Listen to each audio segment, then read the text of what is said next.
Internet की दुनिया बहुत बड़ी है, पर एक हिस्सा ऐसा भी है जिसे आप गूगल पर नहीं ढूंढ सकते, जहाँ ना कोई नाम होता है ना कोई पहचान, फिर भी लाखों करोड़ों की ट्रांजैक्शंस हो जाती है, हिटमैन हायर हो जाते हैं और देखते ही देखते बस एक क्लिक पर वो तमाम चीज़ें हो जाती हैं जो तुम इमेजिन भी नहीं कर सकते।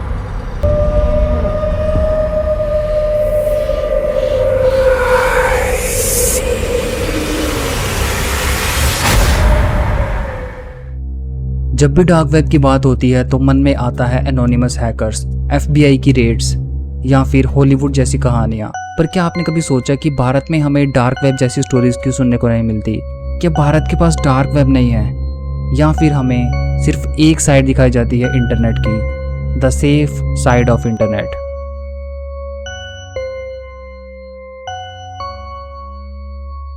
उन रियल लाइफ स्टोरीज की कभी बात ही नहीं होती जो गवर्नमेंट की फाइल्स में अनक्लासिफाइड रह जाती हैं, या फिर जिन्हें हमारे टॉप मीडिया हाउसेस कभी कवर ही नहीं करना चाहते।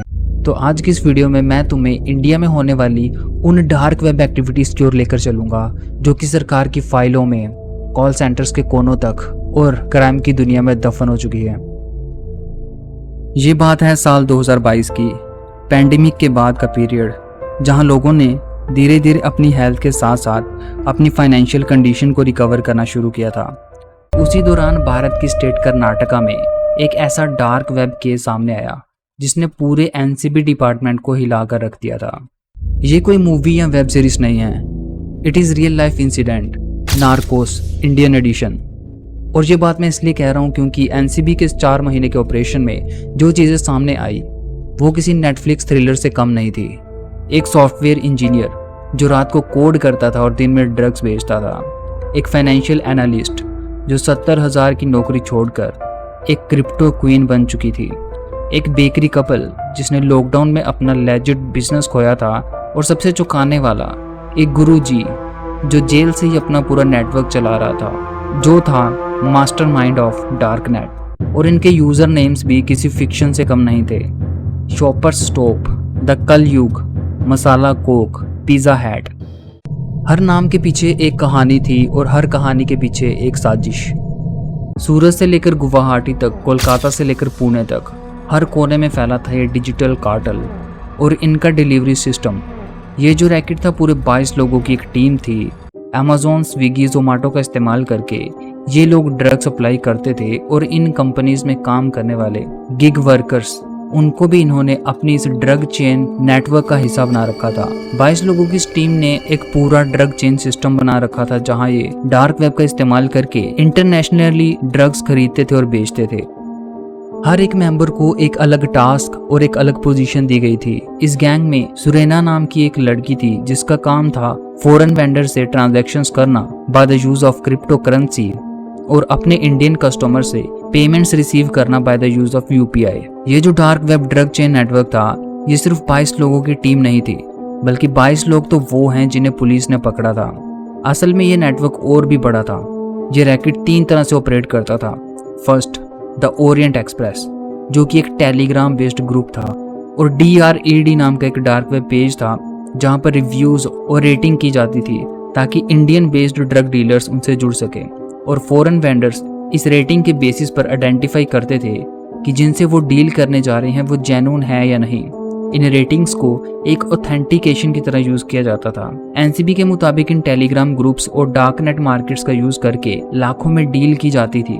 बायर्स और सप्लायर्स को लोकेट किया जाता था और डिफरेंट टाइप ऑफ ड्रग्स को बाय और सेल किया जाता था। ड्रग्स को इंडिया में इंपोर्ट करने के लिए बहुत सी कुरियर सर्विसेज का मिस यूज किया जाता था, और US, UK, नीदरलैंड और पोलैंड जैसी कंट्री से ड्रग्स इंपोर्ट किए जाते थे। ये रेटिंग्स और रिव्यूज जो कि टेलीग्राम के थ्रू जनरेट किए जा रहे थे, इसे यूज किया जाता था as a source of authentication.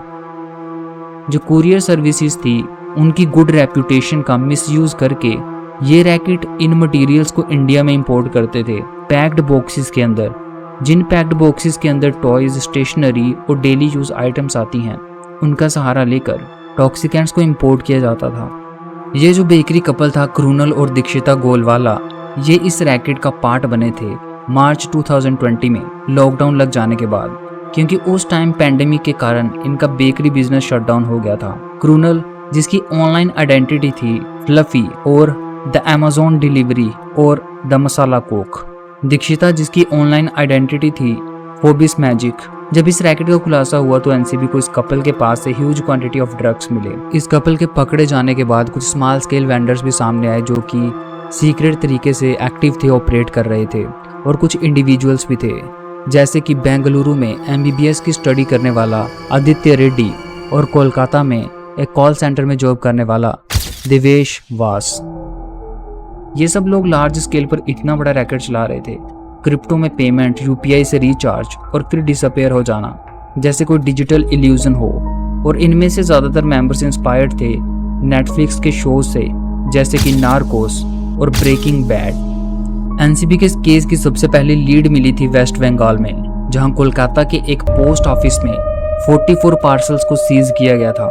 ये पहली लीड एनसीबी को लेकर गई आंटी मारिया की ओर, जो डार्क नेट प्लेटफॉर्म पर एक्टिव थी और साथ ही दिल्ली एनसीआर में। आंटी मारिया को अरेस्ट करने पर जब क्वेश्चनिंग की गई तो उसने रिवील करके बताया कि उसने 6 लाख की पेमेंट की है क्रिप्टो का यूज करके for the purchase of drugs, और पेमेंट की गई थी जसबीर सिंह को ड्रग्स का ऑर्डर करने के लिए इंस्टाग्राम, टेलीग्राम, व्हाट्सएप, स्नैपचैट और विक्रमी जैसे सोशल मीडिया प्लेटफॉर्म्स को पूरा यूज में लिया जाता था। और door to door drugs apply करने के लिए India Post, Swiggy, Genie, We Fast और कई ऐसी कुरियर सर्विसेज का मिसयूज किया जाता था।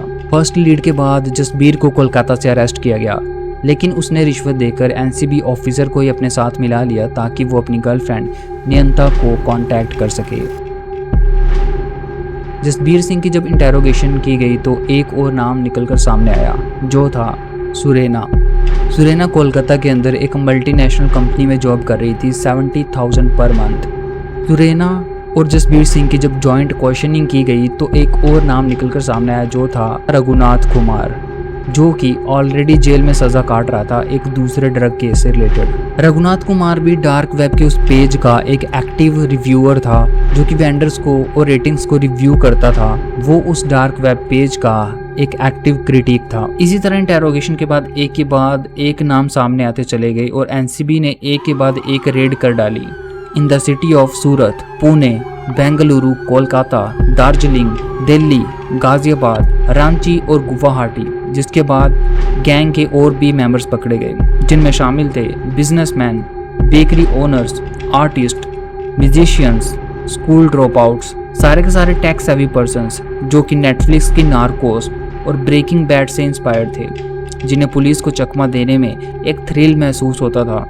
इन लोगों का या तो चाइल्डहुड बहुत डिस्टर्ब्ड रहा था या फैमिली प्रॉब्लम्स थी, जिससे ये वेस्टर्न कल्चर से इंस्पायर्ड होकर इस फील्ड में आ चुके थे।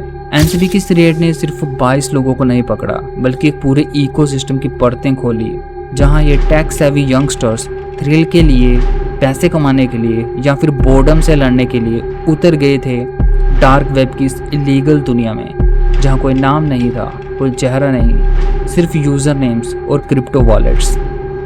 डार्क वेब कोई मिथ नहीं है, ये हम सबके आसपास है, बस एक ब्राउज़र, एक क्लिक और एक गलत डिसीजन की दूरी पर। और अगर आप लोग ये सोचते हो कि इंडिया में डार्क वेब जैसी चीज़ें नहीं होती या डार्क वेब रिलेटेड स्टोरी सुनने को नहीं मिलती, तो आप अभी भी सरफेस वेब पर ही जी रहे हो।